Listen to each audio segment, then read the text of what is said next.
Episode 3, Revenge of the Sith, the only, and I mean only, good Star Wars prequel, because Episode 1 and 2 were just like, no.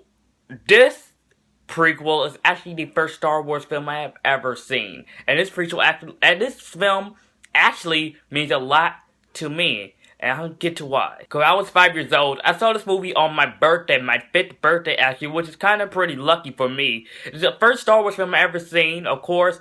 First Star Wars film I've seen in theater until The Force Awakens comes out next month. Oh my goodness, almost less than a month until The Force Awakens come out. Yes! But anyway, we're not going to talk about that yet. We can talk about that next month. But Revenge of the Sith actually means a lot to me. I don't love the movie, of course. This movie is very good. But what I'm trying to get to is why this film means a lot, because I had the old comic book novelization when this movie came out. I used to collect the Star Wars spoon toy that used to come inside the little cereal box like Cheerios, Applejack, was it Apple Jacks? I don't know, like Cinnamon Toast Crunch and them. Yeah, you had the little Star Wars lightsaber spoons.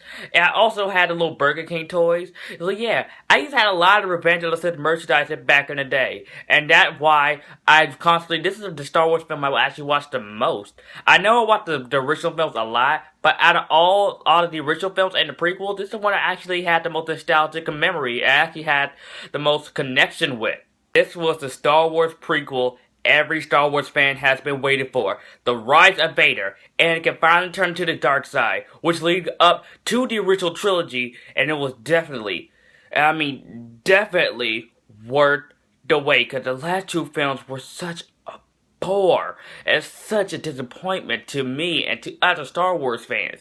While this film really made up for those last two films were so crappy. Well, not crappy, were such mediocre. While this film really improved over those last two films. The dialogue got better. They're still terrible, but it would improve but they improved a little. And this is the only time in the Star Wars prequel which I actually like Anakin Skywalker. Yes, not because he can transition onto Darth Vader later, just his performance by Hayden Christensen, which actually pulls off an actually decent performance. Not a good performance, but his performance in this film was actually pretty decent.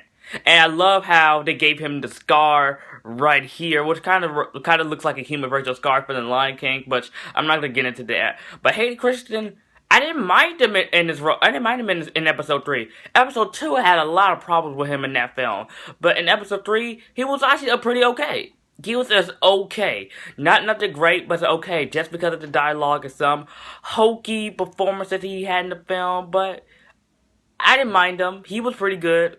Oh, I can say that. And what I find kind of ironic with the Star Wars series, not only the prequel trilogy, but the original trilogy. The original trilogy, the first two films, Star Wars and Empire Strikes Back, are the most loved and the most liked in that trilogy, while Episode 6, Return of the Jedi, it's very loved, but not as loved as the first two films, while Episode 1 and 2, the prequel trilogy, are the most hated, while Episode 3 is the most loved in the prequel trilogy. It's kind of ironic how in the original trilogy, the first two are the most loved, while the third one gets a lot of flack, while in the prequel trilogy, the first two gets a lot of hate, while the third one gets a lot of love. I think that's kind of ironic to me. And General Grievous, it has to be my favorite character in this entire, not only this film, but entire prequel trilogy. I love Darth Maul in Episode 1, but General Grievous had to be my favorite villain in the entire prequel trilogy. I mean, especially as they have more lightsaber. F the double lightsaber. Sorry, Darth Maul, but forget the double lightsaber. We have more 4 or 5 lightsaber with them. That's freaking awesome. And I love the fight between him and Obi-Wan Kenobi. That had to be my second favorite fight in this film. Which, of course, you know the number one fight in this film. You know what that is, so I'm gonna get to that pretty soon. What would a Star Wars prequel would be like without its fair share of terrible dialogue, especially coming out of Obi-Wan Kenobi. I've seen your hologram of Anakin killing younglings. Even Ewan McGregor laughed at that line. That line was so bad. Oh my god, these Star Wars prequels are infamous with its fair share of terrible dialogues. Of course, especially coming out of Padme and Natalie Portman. Anakin, you're breaking my heart, Anakin. I'm sorry for that. I won't do that again. That was terrible. Oh my god. Oh, George Lucas, you're one talented writer. You really are. You should write for Shakespeare. You should, George Lucas. You should write for Shakespeare. George Lucas Shakespeare on stage, 2016, May 2016. I'll be the first in line to see that. I'll be first in line to see that. Oh my god, I'm gonna see how the line would not be so. Oh my god. Best scene in this entire film and the entire prequel trilogy.